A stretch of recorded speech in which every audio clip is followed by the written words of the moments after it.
Al fin de la noche. Bienvenidos, caros televidentes, cultos amigos que siguen la transmisión de Maya Televisión a nivel nacional. El enlace con la poderosa y libertaria Radio 1 en las plataformas digitales y, por supuesto, las páginas de YouTube, de Facebook, de X. Allí proyectamos todo lo que son los contenidos y los mensajes. Soy Arnulfo Aguilar. Al fin de la noche, desde la ciudad de San Pedro Sula, en la costa norte de Honduras. Y sí que ha estado caliente el clima aquí en la ciudad de San Pedro Sula. Parece que tendremos una temporada de verano, Semana Santa, con suficiente apertura para los que van a la playa, los que van a divertirse, a la recreación, y igual para las procesiones y todo lo que son los actos litúrgicos de la Iglesia Católica. Al fin de la noche, las noticias desde la costa norte de Honduras. Las libertades, el 27 de marzo, los centros educativos en Honduras conmemoraron el Día Nacional de la Libertad, la Justicia y la Verdad. Pues Honduras le ha tocado estar pidiendo perdón y estar pagando indemnizaciones. Recuerdo yo ese pago como de unos 25 millones a la familia de Herminio Deras, porque tardó 40 años en saberse más o menos la verdad, porque la impunidad se queda. Acaban de traer a un individuo allí de México involucrado en el desaparecimiento de 5 garífunas. Acaban de aparecer un grupo de familias, personas, vecinos de ahí en la barra de Baracoa, entre Tela y Puerto Cortés, que habían desaparecido un año después, aparecen. Pero bueno, lo importante es que aparecieron. Y lo importante es que está agarrando una persona sospechosa, pero hay muchos casos en la impunidad. El abogado Saúl Bueso del Comité de Libre Expresión CELIBRE está vía Zoom desde Tegucigalpa. Bienvenido, abogado, a esta transmisión para radio y televisión a nivel nacional. Licenciado, es un gusto estar con usted en este programa y también con sus televidentes que seguro están pendientes del programa, de sus opiniones y de sus invitados. Abogado, han habido bastantes revuelos, denuncias, querellas, incluso contra personalidades, como el caso de presidenciables y en este caso de periodistas, y que han venido de importantes sectores, entre ellos funcionarios del gobierno. Esto tiende a crear un panorama gris en las libertades, sobre todo de expresión, de prensa, y luego pues esto causa un impacto de temor en la población y viene, como quien dice, a causar un trauma en los comunicadores sociales, que son los encargados de llevar este tipo de mensajería. Ustedes que están allí en Tegucigalpa y que están monitoreando el país, ¿nos podría dar un panorama de esto de las libertades, la verdad y la justicia?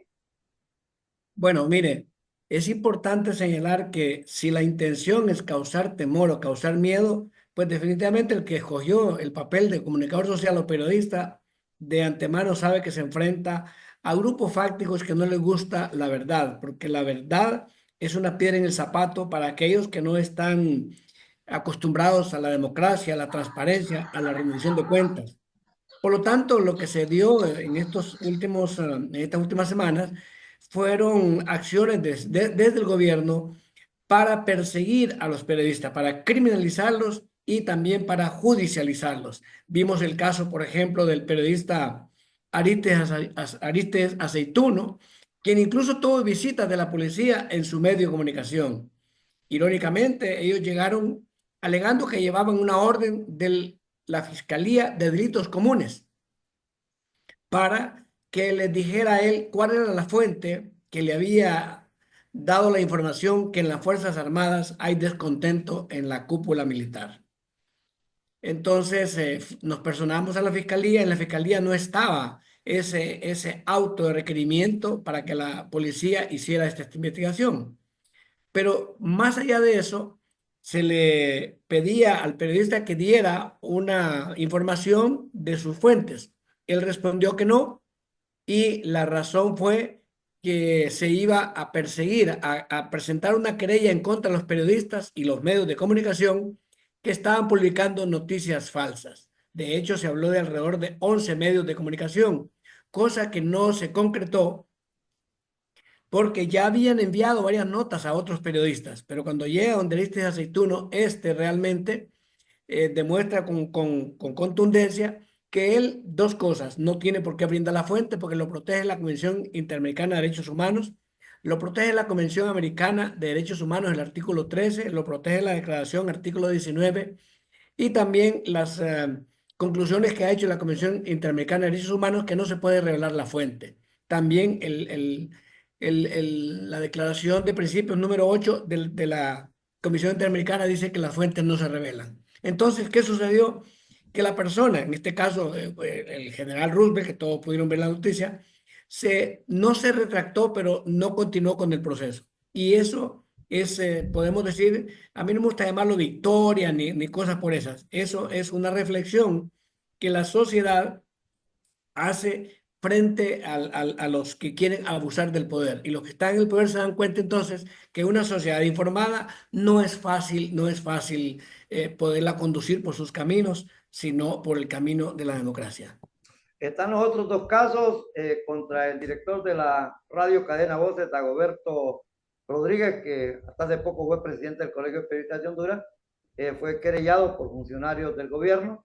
Y también otra denuncia que salió desde el Ministerio de Salud, de la ministra Carla Paredes, contra el ahora candidato presidencial Salvador Narrala. Creo que ahí hubo errores de forma y de introducción en esas acciones, pero también la gente mira que procesan, que querellan, que lo llevan ante líneas judiciales y ya queda como que dice con miedo.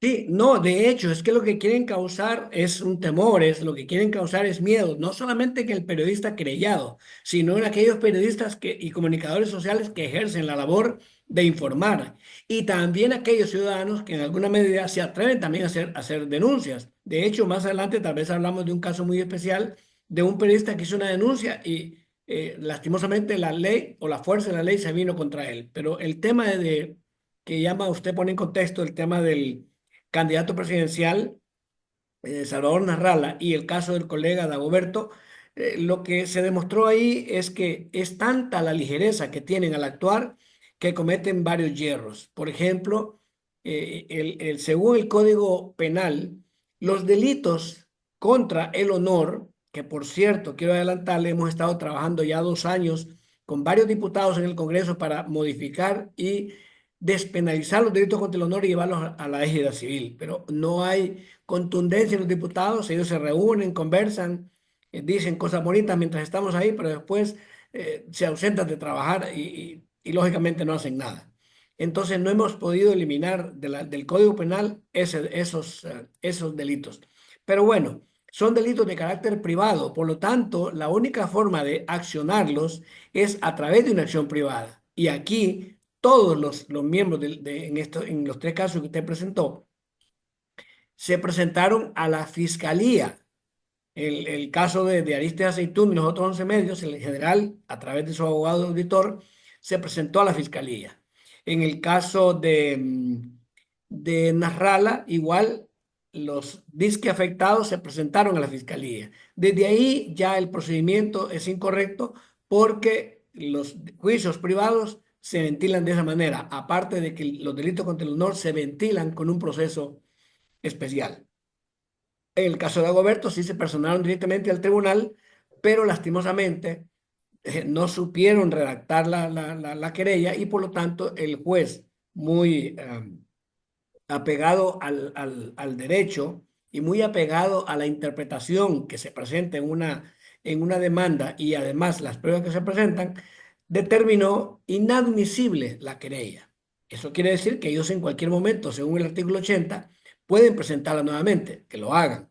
Pero lo cierto es que hay acciones que a ellos se les olvidan. Por ejemplo, el artículo 74 de la Constitución establece claramente que las fuentes no se deben revelar.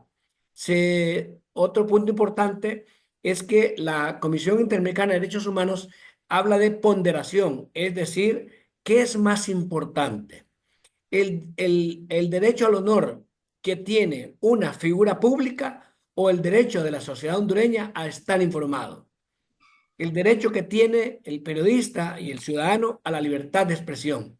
Entonces, al ponderar estos hechos, se determina que es mucho más importante brindar información que proteger, en este caso, el honor de una persona o una institución, como fue el caso que se quiso señalar en el caso de las Fuerzas Armadas. Así que estos reveses, podríamos decirlo, ojalá sirvan para que aprendan que realmente no es amenazando a la prensa que se va a lograr cambios. Los cambios se van a lograr cuando realmente hagamos las cosas dentro del marco del derecho y dentro del marco de la transparencia y la rendición de cuentas.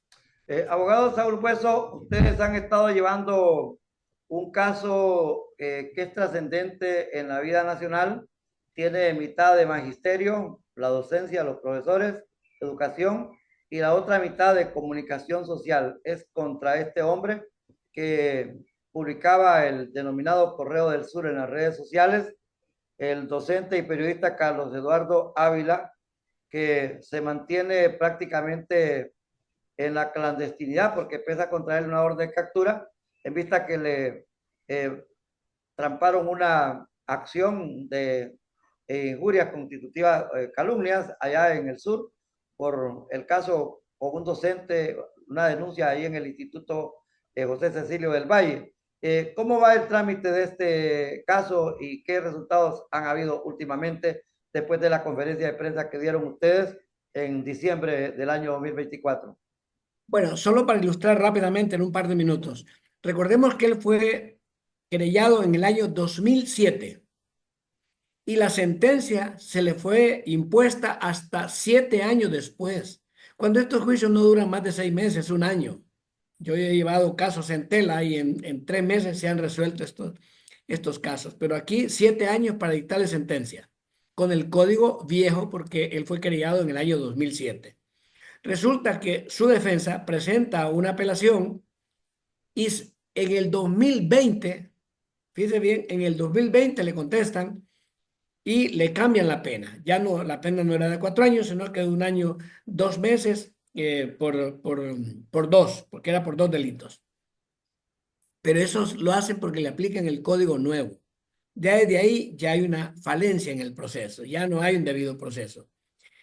En otras palabras, es un juicio que ha durado demasiado tiempo, pero resulta que en el 2020 se presenta, en el 2022 se le presenta a la sala constitucional, perdón, al tribunal de sentencia, una solicitud para que le apliquen el decreto de amnistía, el famoso decreto denominado por muchas personas, incluyendo en mi momento lo he manifestado, el decreto de la impunidad. ¿Y por qué la impunidad? Porque combinaron acciones de carácter político con cuestiones de carácter de delitos comunes. Por ejemplo, los que le robaron al Estado el dinero, eso no es delito político, no es perseguido político.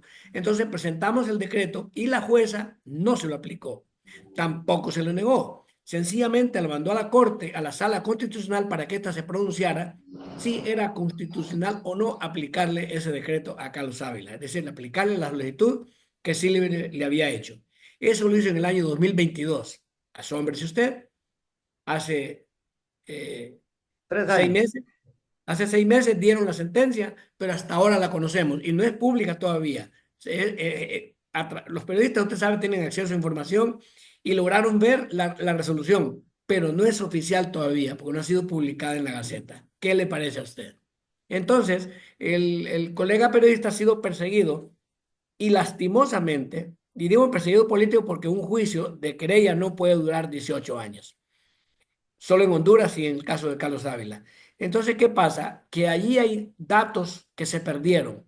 Logramos nosotros obtener una carta que el profesor querellante y que fue denunciado por el periodista Ávila, le mandó cartas a una señorita, alumna de él, enamorándola. Pero esa carta original se perdió en el Ministerio Público, se perdió en la denuncia.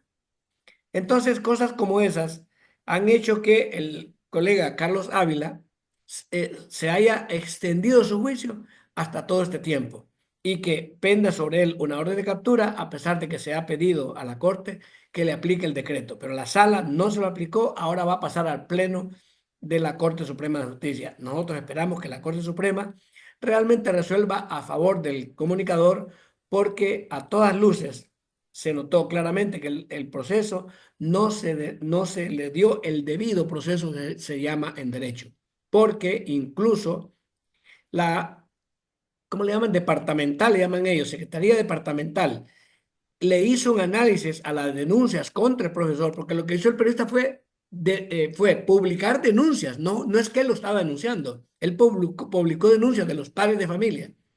Pues resulta que llegó a la departamental la denuncia y ahí se determinó que él en efecto había tenido enamoramientos con las alumnas, A la pero que eso se Dirección podía. Departamental de Educación de Choluteca o de Valle. Exactamente, exactamente. Y decía la resolución que él tenía enamoramientos, pero era por su falta de experiencia docente y su inmadurez. Pero de todas maneras se le castigaba a enviarlo a Santa Bárbara, a un colegio de Santa A Bárbara. Trinidad Santa Bárbara. Correcto, al colegio Juan Lindo. Ujú. Pero la pregunta es, si era por acoso, ¿para qué mandarlo allá para que vaya a acosar a las muchachas bonitas de Santa Bárbara? Era deducirle responsabilidades, pero bueno, ellos lo mandan para Santa Bárbara y déjeme decirle, no se ejecutó la resolución. ¿Por qué? Por las influencias políticas. Entonces, a todas luces, tenemos un periodista que ha sido afectado por la influencia política, por eso decimos que es un perseguido político, y por otro lado, porque no se respetó el debido proceso. Algo más. Estos delitos son de carácter privado y en Carlos Ávila estaba presente la fiscalía. No para defenderlo, sino porque la fiscalía no defiende, sino que acusa. ¿Qué ha sido una fiscalía ahí? En todo caso, se debió sustanciar el juicio frente al juez, frente al imputado, frente al querellante y frente a las víctimas en el caso de llevarlas como testigos. Este es un caso que ha trascendido a nivel internacional, que desnuda, que retrata, que presenta una fotografía en blanco y negro y a todo color de cómo la justicia de Honduras no funciona y lo que manifestó aquel embajador Crescencio Arcos, que el campesino le dijo a Monseñor Oscar Arnulfo Romero allá en El Salvador: Monseñor, la justicia solo muerde a los descalzos. Y la otra es esta embajadora que se va a Labrador, una frase también célebre que manifestó allá en Tegucigalpa: la corrupción en Honduras es muy profunda. Significa que a donde se puya, ahí hay pestilencia. Abogado Saúl Hueso. Mire, hemos dicho que lastimosamente nuestro país parece un cuerpo podrido, que si alguien le va a aplicar una inyección, lo que va a encontrar al pinchar con la aguja va a ser pus. ¿Y por qué? Porque lo hemos permitido cuando se dan estos eventos. El hecho, lo de Carlos Ávila, pongámoslo en contexto. Él publicó denuncias que habían de padres de familia en contra de otro maestro que acosaba a sus alumnas. Entonces, lógicamente, él hace la publicación y lo querellan por eso. Y cuando llevan las pruebas, dice, aquí está la declaración del padre, de la niña, del otro, de la muchacha que fue aplazada, pero lastimosamente lo derivaron a la departamental esa parte. Cuando llevan a los juicios la resolución de la departamental, no le dieron el valor que tenía como prueba, porque lastimosamente, repito, las influencias político-partidarias han permitido en el país que se juegue con el país, con la justicia. Por eso le decía que cuando al decreto de amnistía le llaman decreto de la impunidad, era porque una gran parte de ese decreto sirvió para beneficiar personas que estaban señaladas por delitos comunes y no delitos políticos.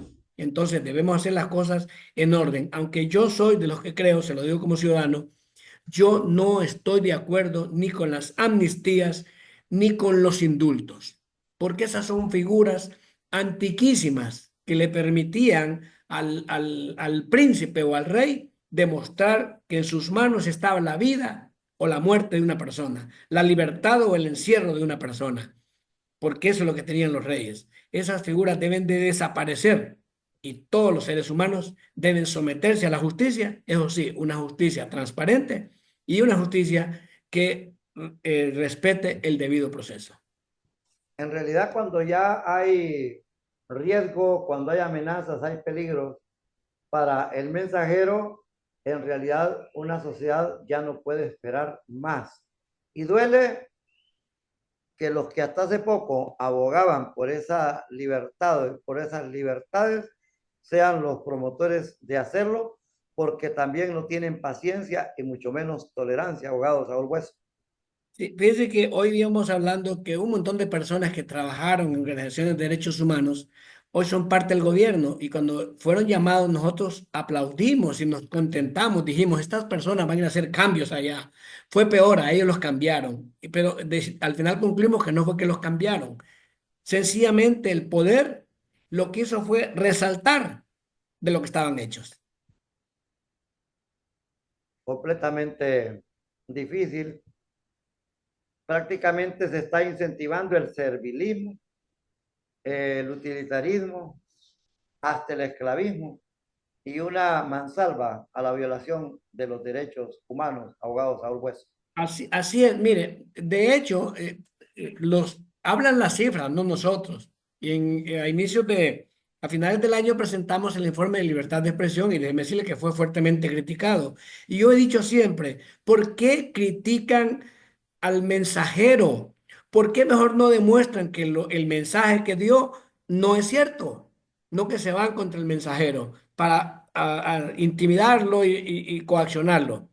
Es una lástima que en nuestro país el poder responda de esa manera. Por eso es importante, le decía, pasar de la égida penal a la égida civil los delitos contra el honor y también hacer que los gobiernos sean más transparentes. Me acuerdo que Barack Obama habló de los gobiernos abiertos, del Open Government y todo eso, y aquí también se habló de esas cuestiones. De hecho, hay una unidad que se trabaja en esa línea, pero lastimosamente no es lo mismo que exista la unidad a ver resultados. Y hablando de resultados, hay otra secretaría que es de resultados, de gestión por resultados, y tampoco nos dice cómo está la situación del país. No nos dice, por ejemplo, cuánto pagamos a los diputados mensualmente y cuál es el producto que dan cada mes. Ahora resulta que se llenan la boca diciendo es que hicimos comisiones muy buenas a favor del pueblo, en cambio los otros hicieron comisiones en contra del pueblo y ustedes no hablaron, le dicen a los periodistas. Es una forma un poco infantil de defender ciertas posiciones. Lo cierto es que queremos que la gente que recibe un salario del Estado en su gestión dé un resultado. Si no, estamos invirtiendo, tirando la sal en el mar o estamos bañando un pescado. Eso lo encontramos en Tegucigalpa, en San Pedro Sula, eh, que no pasará, digamos, en zonas rurales, donde el alcalde conoce al periodista, al reportero, al comunicador, al locutor, el diputado también, el jefe de la policía, el dueño de la empresa, del negocio. Digamos, en lugares tan álgidos como el departamento de Colón, donde se necesitan comunicadores comprometidos con la verdad y con el pueblo. Y vea usted con estas demostraciones, con estas señas, realmente es para tirar la toalla o para quedarse estacionado, abogado Saúl Hueso. Sí, es que es una forma de generar miedo. Es decir, si en Tegucigalpa estamos querellando los periodistas, el mensaje es que allá también lo vamos a hacer en las zonas del interior. Eh, Seguimos insistiendo, el periodismo tiene que trabajar unido con la sociedad hondureña. La sociedad hondureña debe conocer el papel del periodista. ¿Qué hace un periodista? Pero aquí el problema es que la sociedad cree que los periodistas somos los hombres más millonarios porque nos cae el pisto del cielo, porque los gobiernos nos dan mucho pisto. Esa es la concepción, o por lo menos eso es lo que riega el mismo poder. Usted hoy dice, periodistas tarifados, viene del gobierno esa frase, y lo hace precisamente para decirle a la sociedad que todos los periodistas tienen mucho dinero porque el gobierno les da dinero, y no es cierto. No es cierto. Habrán periodistas que trabajan en medios oficiales que esperamos que hagan una labor eminentemente ética y profesional. Y habrán algunos que tienen acceso al poder y tienen publicidad del Estado hasta de 300, 500 mil lempiras mensuales. Pero eso es un dedo de la mano de 20 hombres. Entonces no es así. Los periodistas trabajamos duro por un salario mínimo. Entonces debemos de incentivar a la sociedad hondureña que conozca claramente qué papel juega un periodista. El periodista juega el papel de buscar un hecho noticioso, darlo a conocer para que la sociedad hondureña esté bien informada. Y eso permite entonces, con la transparencia, con la rendición de cuentas, que se combata la corrupción, que se persiga a los corruptos y que se fortalezca la democracia. Y si esto sucede, entonces los cambios vienen de manera subsidiaria, porque en un país donde no se roba el dinero, en un país donde se respetan los derechos humanos, donde se respeta el debido proceso, entonces nadie tiene temor a entrar a un proceso judicial. Déjeme decirle, en Francia, uno de los famosos miembros de los girondinos dijo una vez: a mí pónganme que me juzgue el juez más corrupto si quieren, no me importa, siempre y cuando se respete el debido proceso y el juicio sea transparente. Vea usted. Abogado Saúl Bueso, bien importante el trabajo que están haciendo ustedes en ese Comité de Libertad de Expresión, en el C Libre. Esperamos pues que el periodista Carlos Ávila Aguilera siga con paciencia, con eso que le llaman ahora resiliencia, y va a tener que estar escondido. Invitar a la población a que compre un libro que está publicando, un poemario, 150 lempiras, 120 lempiras, algo, porque este hombre no tiene sueldo, este hombre está completamente desconectado de la docencia y de la comunicación social, y son ustedes desde ese organismo, desde ese comité, quienes lo han estado respaldando. Con esto pues concluimos la comparecencia vía Zoom desde Tegucigalpa para Maya Televisión, el noticiario El Fin de la Noche, del abogado Saúl Bueso. Su despedida, abogado. Sí, licenciado, es un honor y un gusto estar en su programa. Creemos que es un programa muy objetivo, muy imparcial y permite ilustrar a la sociedad hondureña de las anomias que le aquejan. Esperamos nosotros que en esta comparecencia de hoy haya servido, no para queremos justificar nada, sabemos lo que estamos haciendo, sino para que abra los ojos a la sociedad hondureña y se dé cuenta hacia dónde camina si no forma parte o si no se interesa por los problemas del país. No dejemos que los demás lo resuelvan los problemas. Por supuesto, el que es servidor público tiene una responsabilidad de trabajar, pero nosotros debemos de vigilar ese trabajo. Al Fin de la Noche ha presentado al abogado y también comunicador social de la capital de Honduras, Tegucigalpa, Saúl Bueso. Vamos a una mensajería desde el máster, la matriz de Maya Televisión en Tegucigalpa. Luego continuamos con más informaciones, más contenido, más comparecencias, entrevistas y como siempre poniendo el dedo en la llaga, como se llama popularmente. ¿Dolor muscular o lesiones deportivas? El quiropráctico Easy Vargas está aquí para ayudarte a recuperar tu bienestar. Cuenta con tratamientos personalizados para aliviar el dolor, mejorar tu movilidad y fortalecer tu cuerpo. El mecánico de los huesos está altamente capacitado. Utiliza las técnicas más avanzadas para garantizar resultados efectivos. No esperes más para sentirte mejor. Agenda tu cita hoy lo más pronto al celular 9876-9204, Boulevard del Sur, arribita del portón de Tranicop. Con Easy Vargas, el dolor se espanta.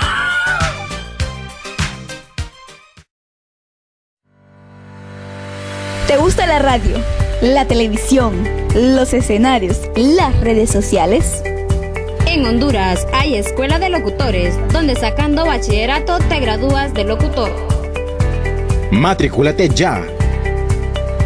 No hay mejor colegio en Honduras que el Instituto Semioficial 1 de Diciembre y su Escuela de Locutores, con todos los laboratorios en vivo y en directo. Emociones y sonidos que llegan lejos. La radio se siente. El noticiario Al Fin de la Noche. Esta es una producción y transmisión desde la ciudad de San Pedro Sula. Y por supuesto que agradecemos a la teleaudiencia que sigue esta señal en las compañías de cable, en las plataformas digitales, en las redes sociales. Y la historia queda almacenada allí en YouTube para aquellos que no logran ver la transmisión en vivo. Hay una iniciativa en la costa norte, en el Valle de Sula. Esto nace del arquitecto, del reconocido paisajista urbanista contemporáneo Roberto Elvir Zelaya. Este hombre es el que ha sembrado árboles, palmeras, flores, rosas. Bueno, podríamos decir que los jardines de San Pedro Sula son el vivero de Roberto Elvir Zelaya.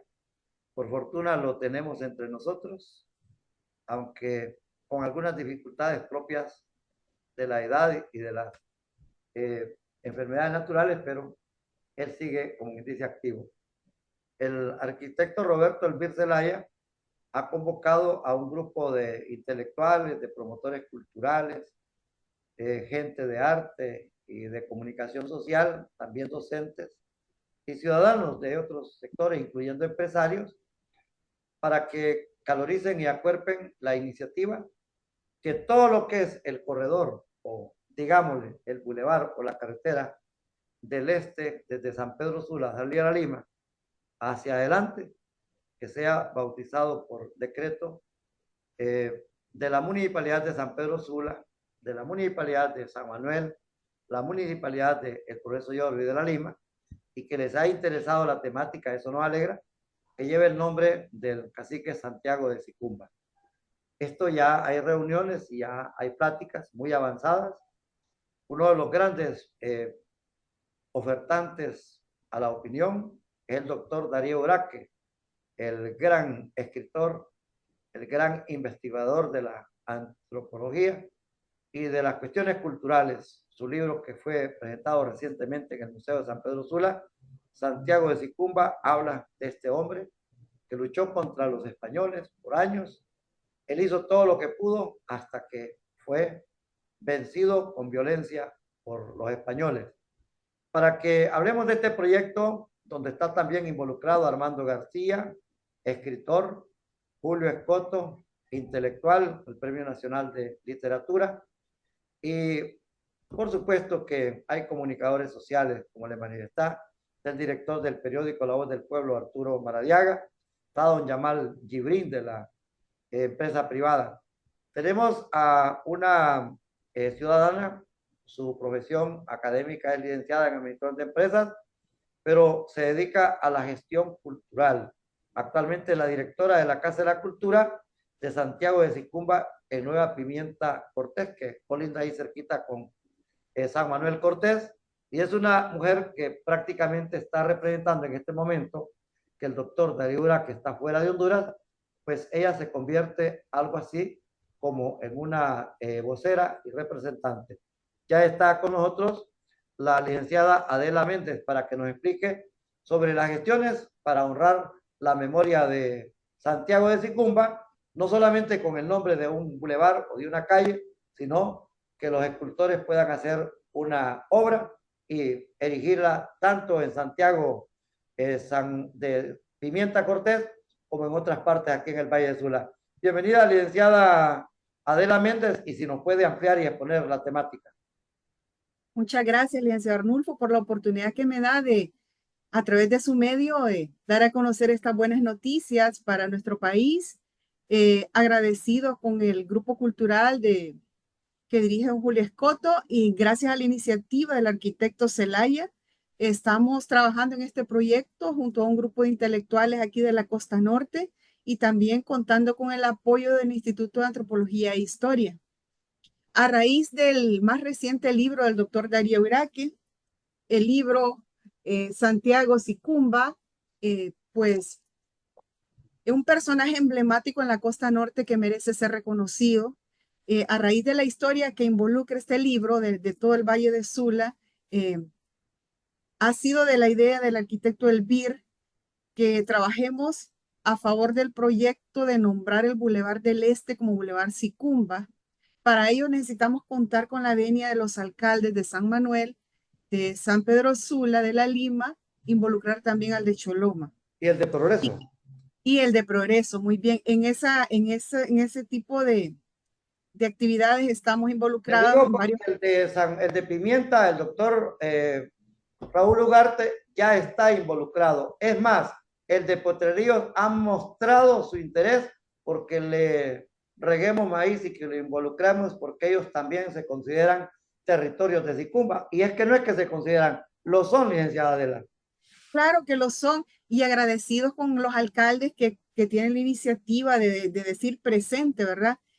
También estamos en contacto con el alcalde Arturo Castro, y qué bueno que de parte del municipio que yo represento de Pimienta y de Potrerillos, que somos hermanos, también se involucran en este proyecto. El cacique Sicumba ha sido un personaje que ha sido muchas veces invisibilizado, pero gracias a los trabajos, ¿verdad?, exhaustivos de investigación de varios historiadores, pues tenemos muchas referencias del cacique Sicumba.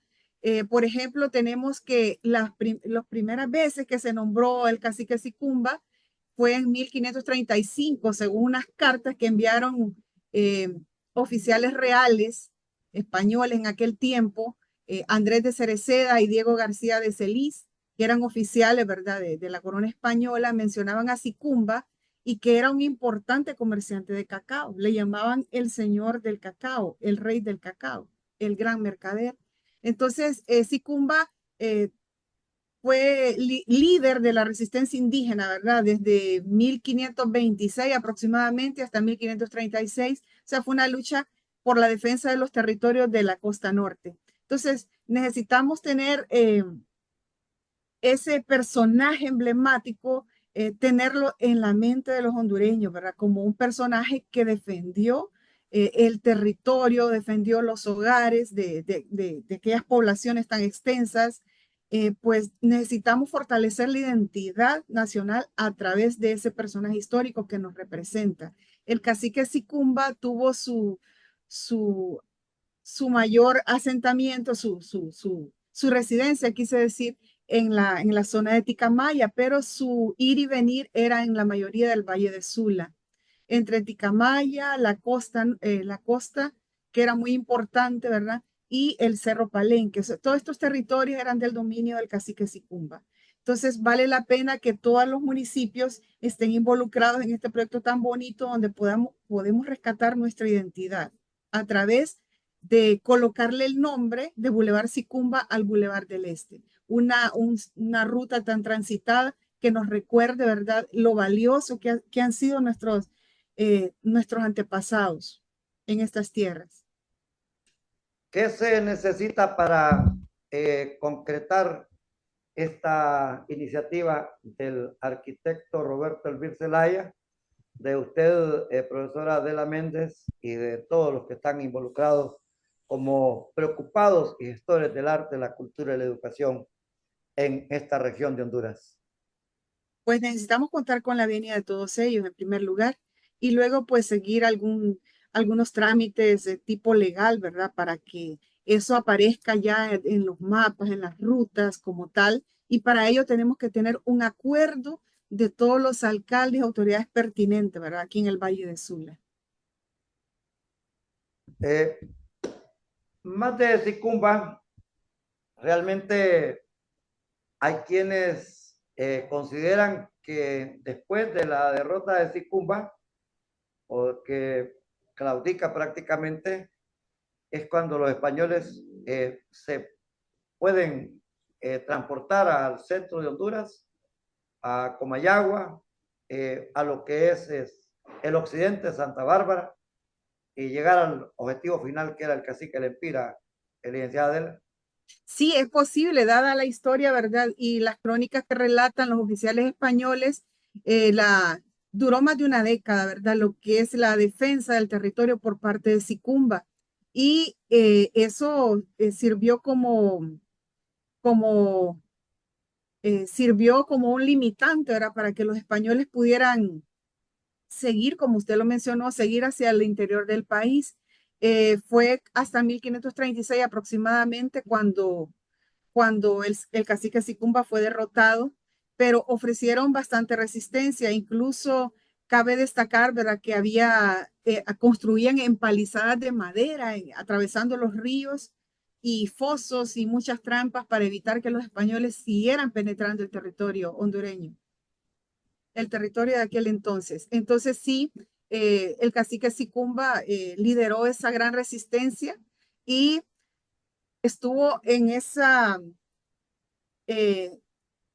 ese transcurso de la resistencia, contó con el apoyo de otros grupos, ¿verdad?, de indígenas que él comandaba. Usted hizo una exposición donde manifestó de cómo al final se delimitó la zona de Santiago, que a propósito es una zona estratégica, una cosa bellísima, con el agua de varios ríos, y que esto perteneció originalmente a Villanueva. En aquellos tiempos las cosas eran diferentes, y al final pues la zona de Santiago y Palenque se quedan en ese territorio municipal de Nueva Pimienta Cortés. Así es, por ejemplo, dentro de la lucha que estaba mencionando, Sicumba tuvo la ayuda de unas canoas, de más de 50 canoas que procedían de Chetumal, que venían a apoyar a Sicumba. Bien, ya una vez derrotado lo que es Sicumba o llegar a un proceso, ¿verdad?, de rendición, pues esos pueblos se convirtieron en pueblos tributarios, ¿sí? Por ejemplo, se menciona Santiago Sicumba como pueblo tributario y también se menciona lo que es Tiuma, lo que conocemos con San Manuel Cortés, que pertenecieron al curato de Ulúa principalmente. Por ejemplo, en el Ticamaya también fue nombrado como Quitola o Quitamay, lo que es la residencia oficial del cacique Sicumba Ticamaya, también fue nombrado como parte del repartimiento, ¿verdad? Pues eso es parte de la historia, ¿verdad?, de estas poblaciones que merecen ser conocidas por todos nosotros, especialmente por nuestros jóvenes y los niños, ¿verdad?, para que se sientan identificados con este pasado y conozcamos mucho más de la historia. Entonces, este libro es una base importante, no solo porque el nombre es Santiago Sicumba, pero no solo porque es Santiago Sicumba, sino es la historia del Valle de Sula en sí. Este libro es extenso, tiene muchos capítulos que relatan de la manera más dinámica y a la vez con una investigación exhaustiva que realizó el doctor Euraque, relata lo que es la historia del Valle de Sula desde la época precolombina hasta la modernidad actual. Y créame que es un recurso muy valioso para que nosotros los hondureños pues conozcamos más a fondo la historia de esta región. Lamentable, el Cerro Palenque no ha tenido la visualización necesaria, la atención, a pesar que se establece que uno de los mejores campos de pelota por encima de los que pueda tener México, Guatemala y el occidente de Honduras en Copán es el de Palenque, allí en los territorios de Sicumba, licenciada Adela. Así es, Cerro Palenque pues es un sitio muy significativo, muy valioso y muy estratégico. Estar en la cima de Cerro Palenque es algo maravilloso porque podemos visualizar, ¿verdad?, la mayor parte del Valle de Sula y podemos comprender la visión de nuestros antepasados de establecerse ahí. Según lo mencionó la doctora Rosemary Joyce, el Cerro Palenque tiene un nombre bastante bonito. Se le llamó Estupilpepel, que significa lugar fortificado de una autoridad política. Estupilpepel Tonaltepeque, y que combinado viene a ser como la montaña de los antepasados, el cerro de los antepasados. Eso es el pueblo de Santiago, posiblemente ese es el nombre antiguo de la población de Cerro Palenque, ¿sí?, del sitio en sí, Estupilpepel Tonaltepeque. Es importante, ¿verdad?, que los hondureños valoricemos este sitio tan importante que tenemos en el Valle de Sula. a pocos minutos del centro de San Pedro Sula y del aeropuerto. Un sitio con más de 500 estructuras, un sitio que está bajo la custodia del Instituto de Antropología e Historia y que puede ser visitado mediante previa autorización de la institución, ¿verdad? Que lo rige. Y nosotros con gusto podemos dar recorridos guiados, ¿verdad? De forma gratuita. Es un lugar emblemático, muy bonito, con mucha naturaleza, con mucha historia. El pueblo en sí de Santiago es un lugar muy hospitalario. Y créanme que van a ser bien recibidas las visitas pues, que quieran venir a este lugar. Cerro Palenque es un lugar muy bonito y que al visitante le da muchas sorpresas, ¿verdad? Como ver aquel espectáculo maravilloso de una vista desde la punta del Cerro Palenque. Entonces, sí, es un lugar muy bonito. Estuvo olvidado. Actualmente la gerencia del Instituto de Antropología e Historia ha invertido en el mantenimiento del lugar. Incluso después de Semana Santa se van a iniciar unos trabajos de restauración de parte del campo de pelota, porque Cerro Palenque cuenta con un campo de pelota mucho más grande que el que cuenta Copán. El juego de pelota no era exclusivo de los mayas y cabe destacar que la población de Cerro Palenque no era maya. Según los arqueólogos era protolenca. Sí, fueron los que dieron origen al pueblo lenca.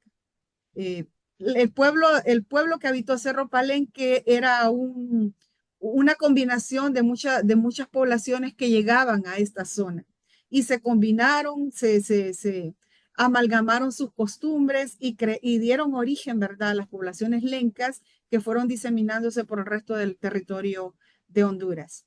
¿Hay alguna página, sitios ahora con la tecnología que la población pueda visitar, entrar e informarse y luego hacer contactos para visitar Palenque e incluso apoyar la Casa de la Cultura que usted diligentemente preside, licenciada Adela Méndez? Sí, tenemos una página en Facebook de la Casa de la Cultura. Nuestra Casa de la Cultura es particular porque es sin paredes. Nosotros no tenemos un edificio, ¿sí? Se lo aclaro. Es una Casa de la Cultura sin paredes que, sin embargo, hacemos muchas actividades de llevar lo que es el arte y la cultura a todos los rincones del municipio, incluso con los municipios vecinos. Sí pueden contactarse a través de la página de la Casa de la Cultura que está en Facebook y gustosamente les atenderemos cualquier consulta, cualquier visita. Nosotros estamos en contacto directo con la gerencia del Instituto de Antropología e Historia para así poder realizar las visitas, ¿verdad? Y recorridos en el Cerro Palenque. Eso me hace recordar cuando me dice que no tiene paredes, pero que es algo emblemático, significativo, lo que es la Alianza Francesa en San Pedro Sula. Es que cuando uno no tiene cultura, cuando uno tiene educación, exige que las personas importantes tengan títulos que sean de saco, de corbata, y si es posible que tengan nombres rimbombantes. Pues cuando llegamos ahí con los estudiantes a la Alianza Francesa, nos encontramos que allí lo que había era cultura, había arte, había una expresión, una esencia, pero que no estaban aquellos lujos que uno espera de Europa. Pues igual, qué bonito lo que usted le ha dicho a la gente con respecto a la denominada Casa de la Cultura de Santiago de Sicumba, ya al cierre de esta comparecencia, que cuánto apreciamos, licenciada Adela. Agradecida con la oportunidad que dan, con el espacio que está. Santiago Sicumba está abierto para las visitas y con gusto los recibimos, licenciado Arnulfo, cuando quieran venir a darse una cruzada por acá, con todo gusto, y los habitantes de Santiago Sicumba los recibirían con mucho cariño, con mucho aprecio.